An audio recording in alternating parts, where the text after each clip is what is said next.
Die Here het vir Moses gesê, praat met die hele gemeente en sê vir hulle, jy mag nie haatdraand wees teenoor jou volksgenoot nie. Maak die haatdraand wees teenoor jou volksgenoot nie. Maak die geskil openlik met hom uit. Moenie wat hy verkeerd gedoen het teen hom bly hou nie. Jy mag nie wraak neem of 'n grief koester teenoor jou volksgenoot nie. Lief hê soos jouself. Ek is die Here.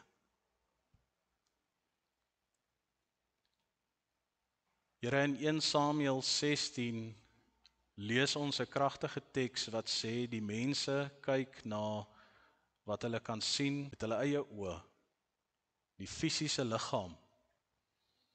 Maar wanneer u kyk, dan kyk u diep. U kyk na wat in ons binneste aangaan. U kyk na dit wat ons pla, na dit wat ons swaar dra, as ook dit wat ons lewe beïnvloed, om die mooi raak te sien wat u vir ons wil gee. Het sy dit nou woede of kwaad is, hartseer of pyn, frustrasie, wanhoop. Here, u ontbloot dit vanoggend vir ons elkeen. Maar hierin lê die troos wat u vir ons wil gee. Dat as ons na u toe kom en ons gee dit vir u, en ons los dit in u hande, dat u vir ons 'n lewe van vrede en vreugde. Mag dit waar wees vir ons elkeen vandag in hierdie dag en tyd, soos wat ons oë rig na u geboortedag op Kersfees. Ons nooi u uit om vanoggend met ons Kersfees.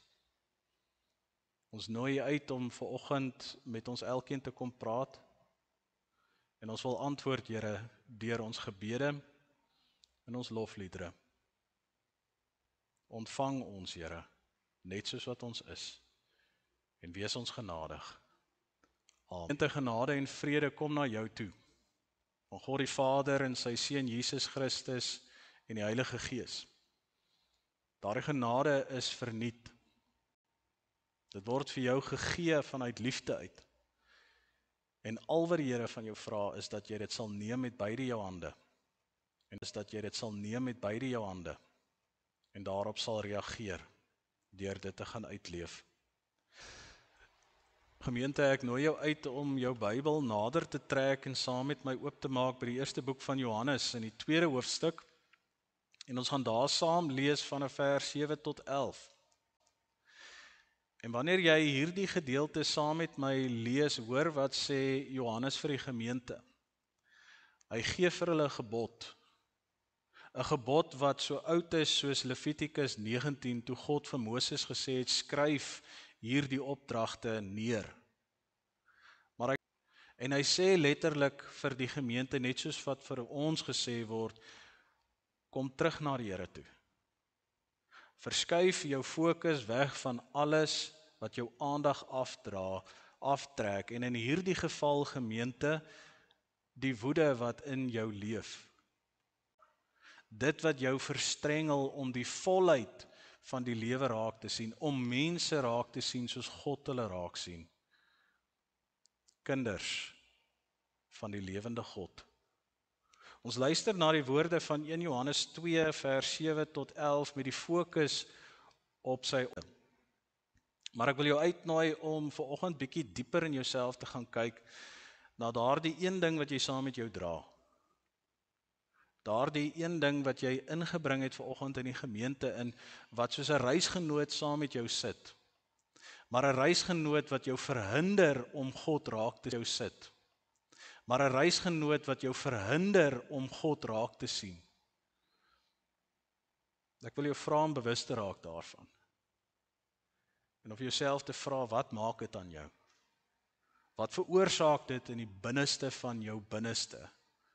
En watter effek het dit in die binneste van jou binneste? En watter effek het dit op jou lewe. Johannes praat met die gemeente wanneer hy sê in vers 7, Geliefdes, dit is nie 'n nuwe gebod wat ek aan julle voorskrywe nie, maar 'n ou gebod wat julle afgehaat het. Die ou gebod is die boodskap wat julle gehoor het. En tog vandag is dit ook 'n nuwe gebod wat ek aan julle voorskrywe. Dat dit werklik so is te sien in Jesus en ook in hy gaan en die ware lig skyn alreeds. As iemand beweer dat hy in die lig is, maar hy haat sy broer, is hy nog steeds in die duisternis. Wie sy broer liefhet, bly in die lig en daar is niks wat hom laat struikel nie.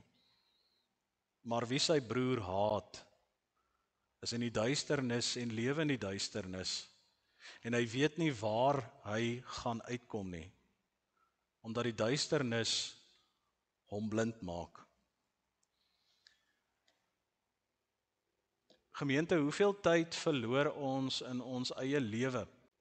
Gemeente, hoeveel tyd verloor ons in ons eie lewe deur vas te hou aan wrokke? Hoeveel tyd verloor ons in ons lewe deur vas te hou aan vrees en bekommernis? Hoeveel tyd verloor ons in ons lewe? Hoeveel tyd verloor ons in ons lewe deur onsself te verwyd oor dit wat in die verlede gebeur het? Oor dit wat ons geen beheer het oor nie? Hoeveel van ons lewe mis ons? Ons lees in 1 Johannes wat Johannes vir daardie gemeente wil gee as 'n nuwe opdrag. 'n Nuwe opdrag wat mense daarna toe sal wys dat Christus se gees in en deur hulle woon. En hy sê, kom ons gaan terug na die een enkele faktor wat skeiding veroorsaak tussen mense. Dit as 'n metafoor vandag om te vra, wat is die effek daarvan? Kom ons luister na wat vers 11 sê. Maar wie sy broer haat, is in die duisternis en lewe in die duisternis. En hy weet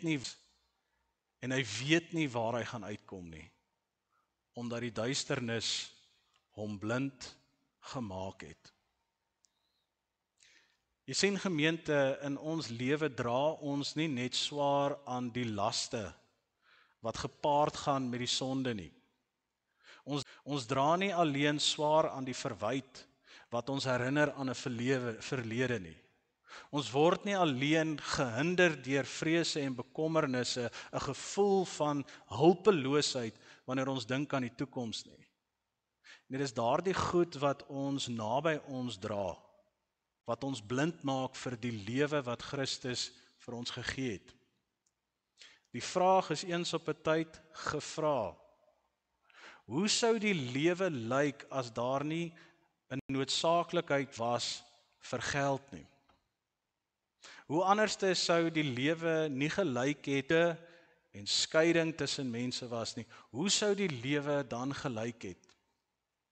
Ek vra die vraag dalk op so 'n manier vir jou dat jy dit persoonlik kan maak en uitklaar met die Here. As jy vandag sou besluit om dit wat jou vashou, wat jou verhinder om dit wat jou vashou, wat jou verhinder om vorentoe te gaan en die beste weergawe van jouself te wees, as jy sal besluit om dit af te gooi, hoe sal jou lewe lyk? Maar dalk moet ons dit nog meer ingewikkeld maak, bereid wees om te vlieg en van daardie omstandighede af weg te beweeg en in 'n toekoms in te gaan, die onbekende in wat God vir jou gee. Jy sien, dit is baie makliker gesê as gedoen. Die metafoor word gedoen. Die metafoor word gebruik dat God is hierdie besonderse liefhebber van die natuur. En die duiwel het gekom en hy het ons as mens, ons as swaalkies binne in 'n hok, 'n goue hok toegemaak. Ons kon nie vlieg nie, ons kon nie in hierdie lyn gaan en die nuwe omgewing wat God vir ons gegee het, elke oomblik opnuut te beleef nie. Nee, ons kon net kyk vanuit ons eie swakheid uit. En toe kom Jesus Christus en hy maak daardie hokkie se deur oop, deur homself te gee aan die kruis. Die lewe lê daar buite vir jou, my kind. Dit wat jou vashou, kan jy agterlaat, en as jy jou vlerke oopmaak en jy vlieg, dan gaan jy jou horison sien wat jy nie geken het nie. Ek kan nie anderste as om te dink aan die woorde wat Johannes, en ek kan nie anderste as om daaroor met julle te praat nie, want dit staan in die woord. Wat doen bitterheid binne in ons elkeen? Wat doen dit aan ons wese, aan ons menswees, aan die manier hoe ons dink en aan ons menswees, aan die manier hoe ons dink en aan die manier hoe ons vorentoe gaan? Wat doen dit binne in ons as ons dink aan ons eie lewe? Johannes sê, dit vernietig jou. Johannes sê, dit vernietig jou. As jy bereid is om dit vir Christus te gee, en die goeie saad wat die Heilige Gees saai in jou lewe toelaat, dan is daar 'n moontlikheid dat die oes sal opkom. As jy God vertrou om jou deur die warm seisoene te dra, as jy God vertrou om in die onsekere tye daar saam met jou te wees, dan bestaan die hoop dat jy 'n lewe sal hê wat getuig van vreugde en vrede. Kies jy dit nie vanuit vrees uit nie, dan is jy nie groot vrese wat elke mens in sy lewe moet oorkom. Die vrees van wat ek gaan word as ek oorgee, en die vrees of ek sterk genoeg gaan wees om dit te wees wat God van my verwag. Dit is so half asof tydperk in 'n besigheid gewees in 'n relatiewe lae posisie, waar jou verantwoordelikhede van so 'n formaat is dat jy nie nodig gehad het om kop uit te steek, iets te waag van jouself, jou kragte te toets nie. Daar waar jy is gemaklik. En op 'n stadium kom die baas na jou toe en hy sê, ek wil jou 'n posisie gee waar jy oor mense moet beheer hou. En jy moet hulle begelei en hulle leer. Kan jy daai knop in jou bors voel? Die moeders wat hierso is, die dag toe jy besef het jy is swanger. Moeders wat hierso is, die dag toe jy besef het jy is swanger. Die vaders wat besef het my vrou dra my kind. Daardie vraag van wat gebeur in 9 maande met hierdie kind, gaan hy alright wees? En dalk nog daardie wonder, hoe gaan ons vir daardie kind of kinders voorsien? God is getrou. Hy sê dat as jy oorgee aan hom, dan sal hy vir jou voorsien. En hy sal daar wees vir jou. Oog op 1 Samuel 16:7 sê vir ons, God weet reeds wat in jou hart aangaan. God weet reeds waarmee jy worstel. En ja, hy wil hê jy moet daarmee klaarmaak. Maar hy sê ook vir jou, my genade is so groot, dat ek my seun gestuur het om aan die kruis te sterf, sodat die voorhangsel kan skeur, die lig deur kan breek in die duisternis, en sodat jy in die toekoms kan ingaan, om die voltes se lewe te geniet en te ervaar.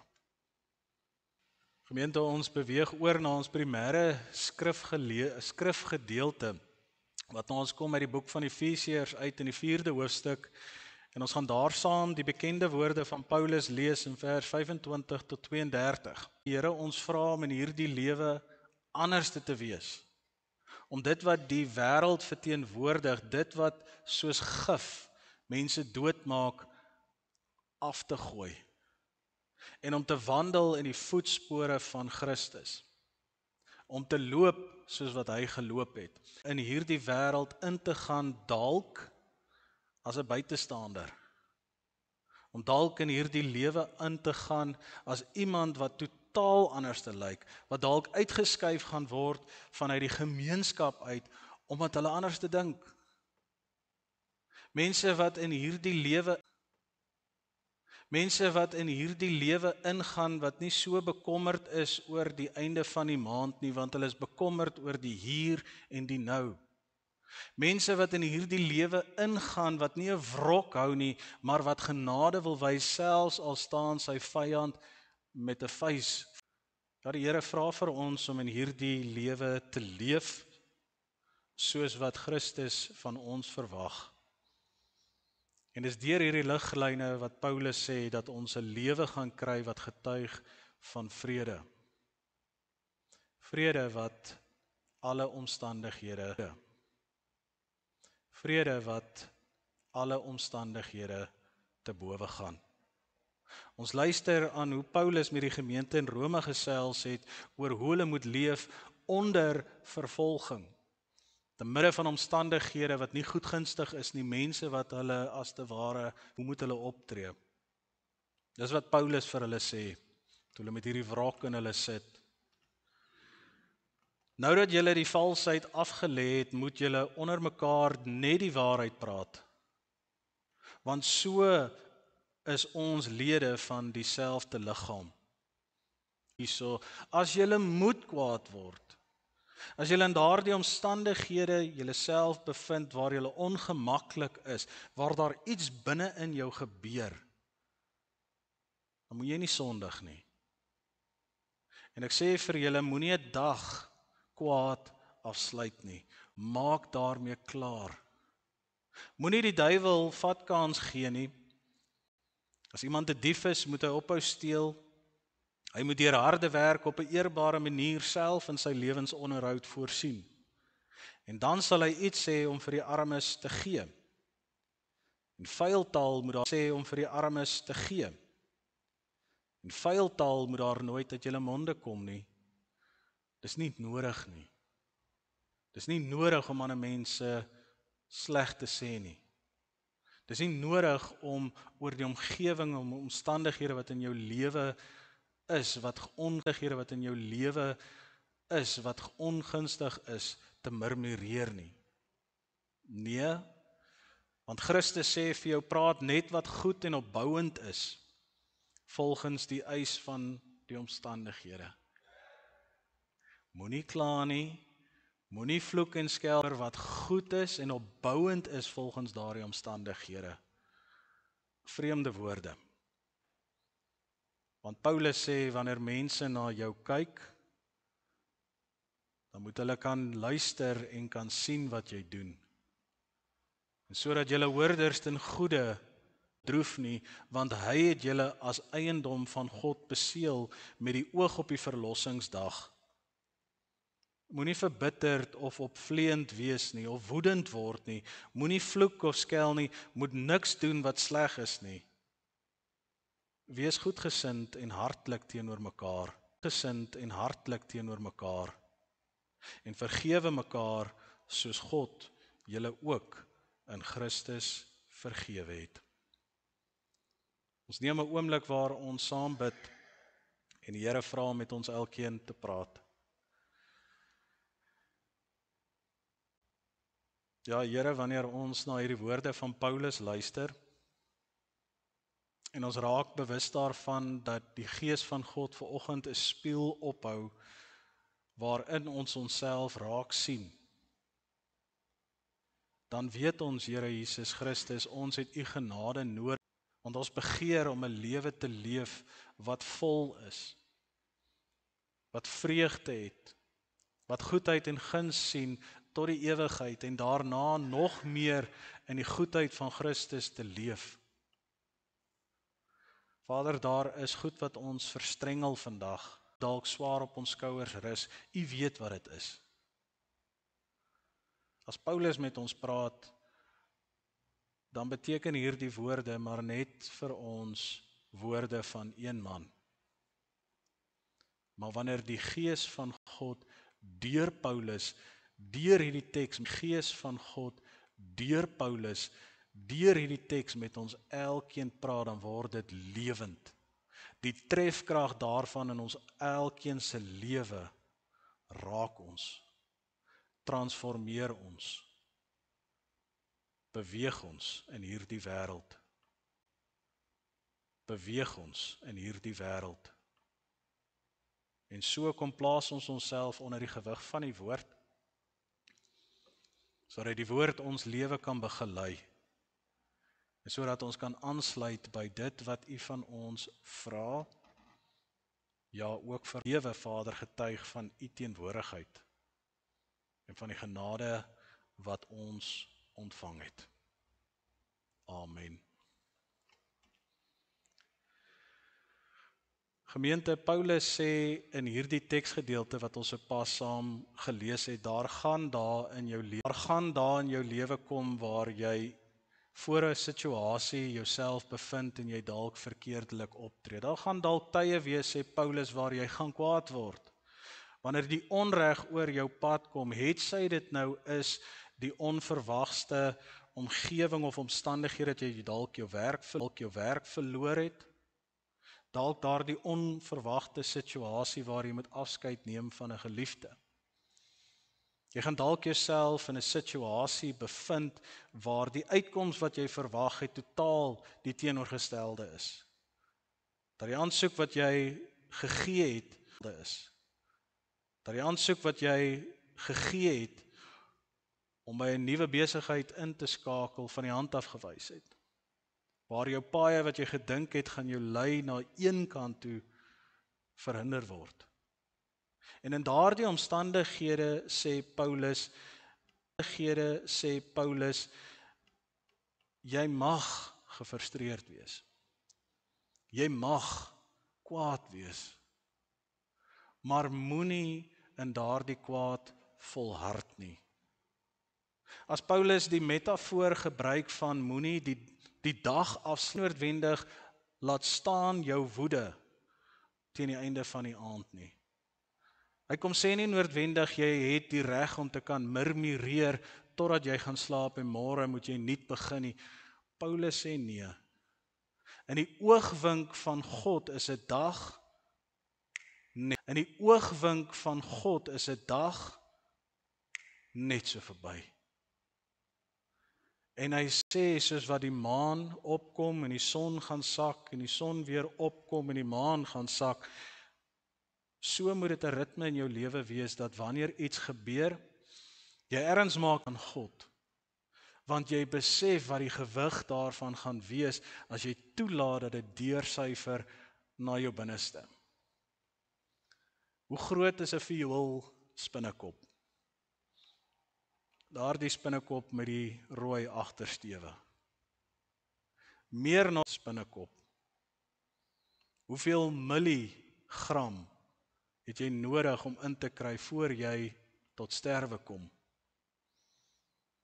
Vanuit die navorsing, wat iemand ook saam met my later gaan doen, weet ek, is 63 milligram gif al wat nodig is vir 'n man om tot sterwe te kom. 63 milligram gif kan 63.000 liter vergiftig. Een druppel kan 'n mens se lewe verwoes. Kan 'n mens se lewe verwoes.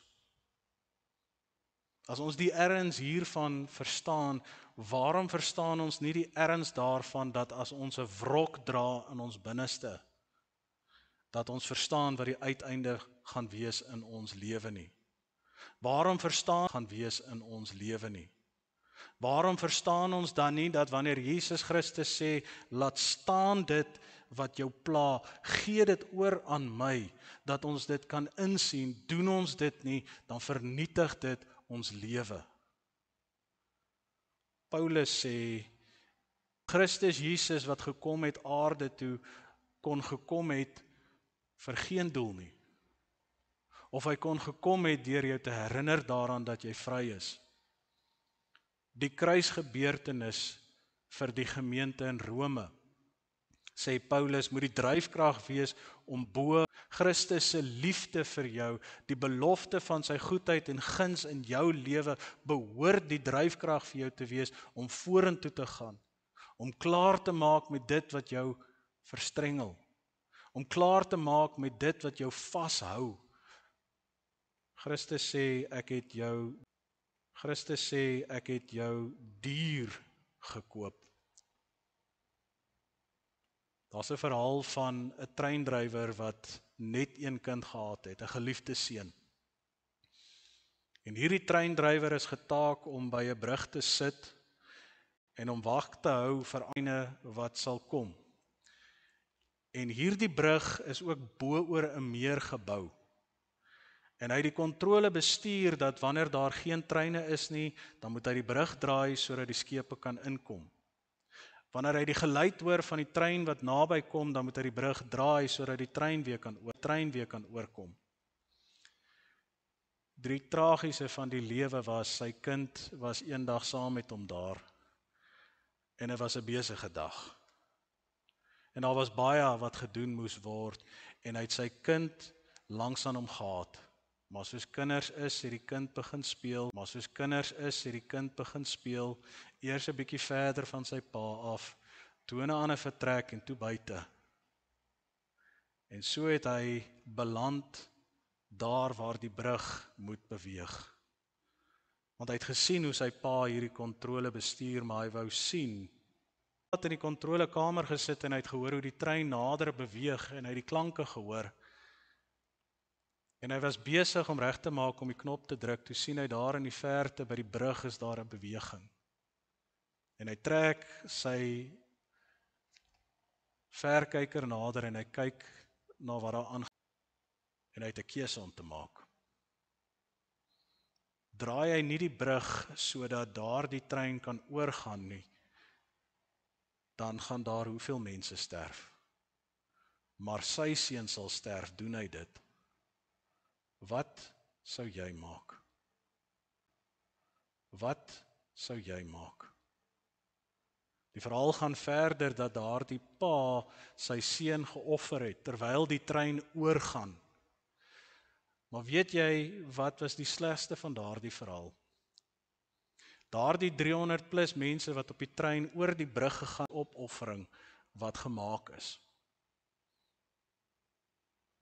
Die opoffering wat Jesus Christus vir jou en vir my gemaak het. Raak dit ons?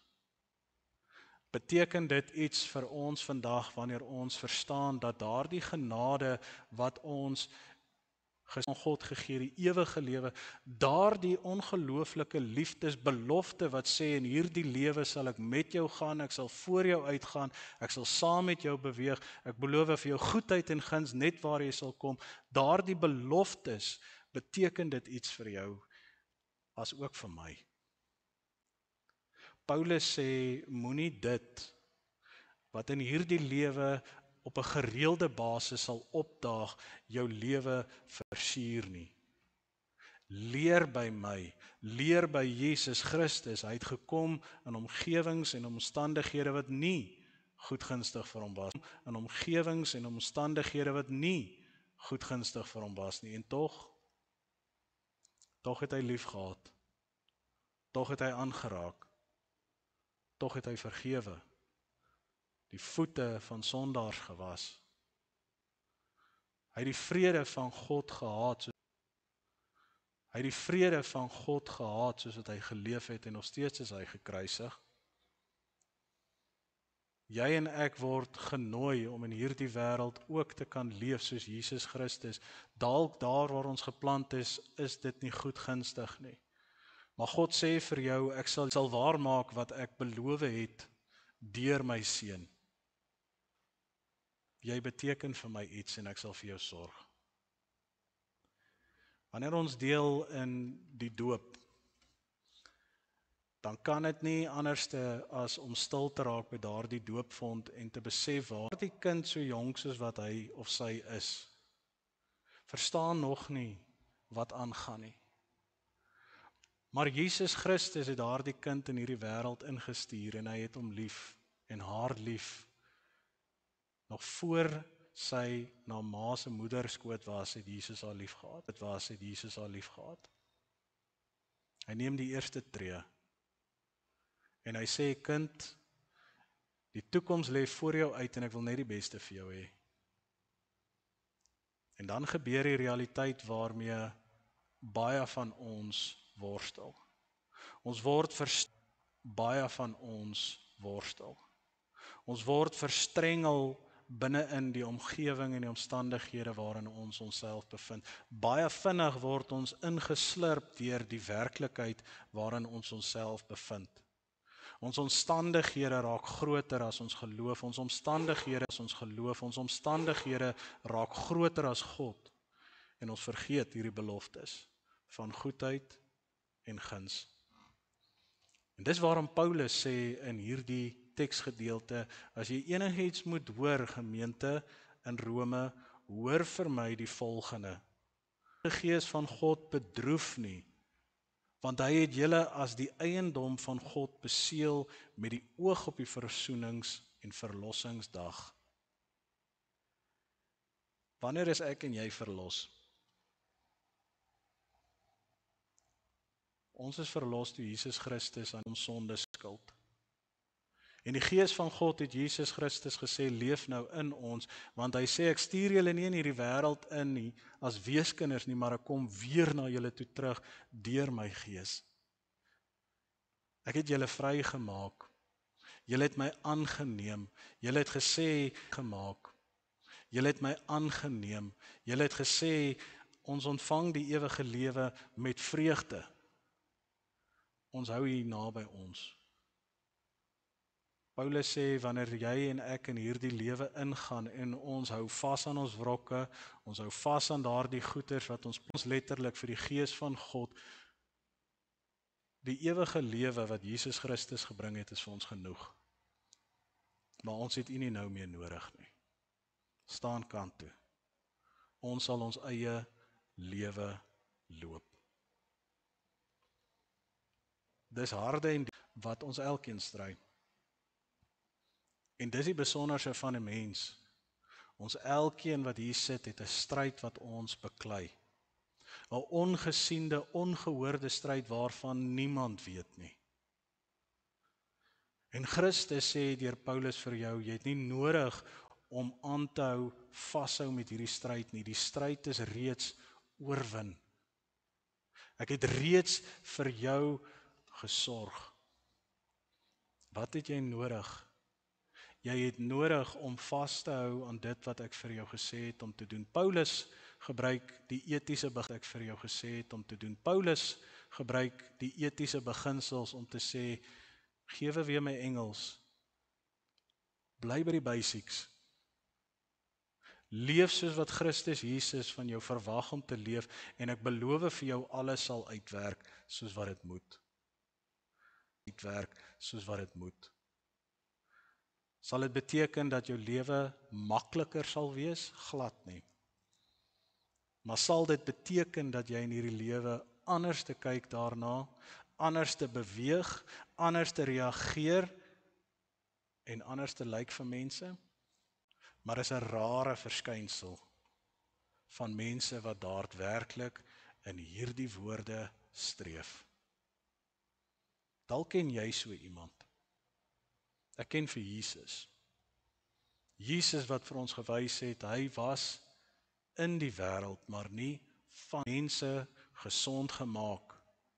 Die sondaars het hy aangeraak. Die mense wat nie in die volk van Israel was nie, het hy genees van hulle siektes, kwale. Hy was anderste. Hy het kinders omvou met liefde, kinders wat nie aangeraak met liefde, kinders wat nie aangeraak behoort te word nie. Hy was anders. Waar ander mense hulle lewe meer geprys het as dit wat hulle in die lewe gesien het, het Jesus gesê, ek sien my lewe as 'n opoffering, ek sien my lewe as 'n opoffering aan my Vader, sodat jy en ek die volheid van hierdie lewe kan beleef. Ek sluit af vanoggend deur die metafoor te gebruik van die mossie. Eens op 'n tyd, wil ek veronderstel, het Jesus saam met sy disippels geloop. En net soos ek, het hulle partykeer gemurmureer oor dit wat nie in hulle guns getel het nie. Die omstandighede, en hulle het gewonder oor die toekoms en gewonder, hoe gaan die toekoms lyk en hoe gaan ons daar uitkom? Die vrees het hulle gepak dat net dalk is die goedheid wat ons nou beleef in die teenwoordigheid van Christus net tydelik. En Jesus wat anderste was, het gestop. En daar het hy 'n mossie gesien. Lelies. En hy het vir die disippels gesê, is julle nie meer werd as hierdie mossies nie?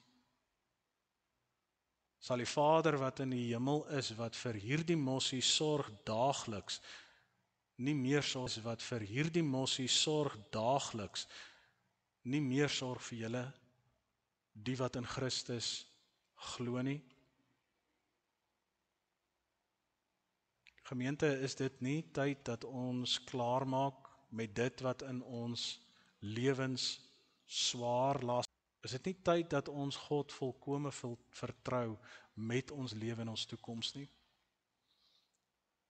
Net jy kan dit antwoord. En mag dit waar wees dat wanneer jy hier vandaan af heen gaan, dat jy daardie en uitgaan in die gemeenskap in en die son vir die eerste keer sien skyn. En die lewe sien vir wat dit gemaak is om te wees. 'n Skat wat wag om ontdek te word. Dis wat God vir jou gee vandag. Ons bid saam.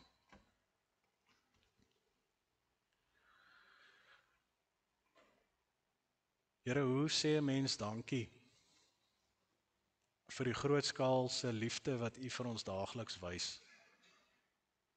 Hoe sê mens dit wat U vir ons daagliks wys? Hoe sê mens dankie dat U vanoggend ook erns maak met ons omstandighede? Dat U op 'n besonderse manier saam met ons sit en kyk na wat verkeerd is. Kyk wat seer is. Kyk wat seer is. Kyk wat ons maak twyfel. En dan kom U nog verder, U omarm ons met U liefde. En U fluister in ons oor, alles gaan uitwerk. Mag ons daardie woorde vir onsself toeëien. Mag daardie woorde realiteit word.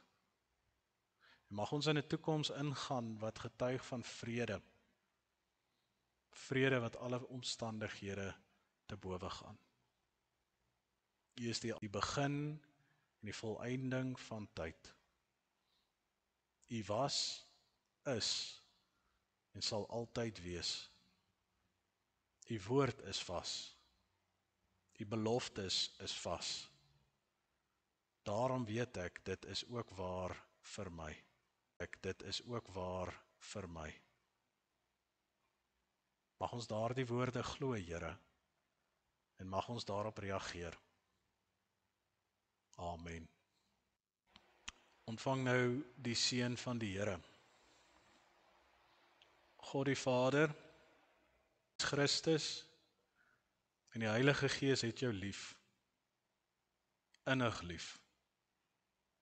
Ontvang daardie liefde.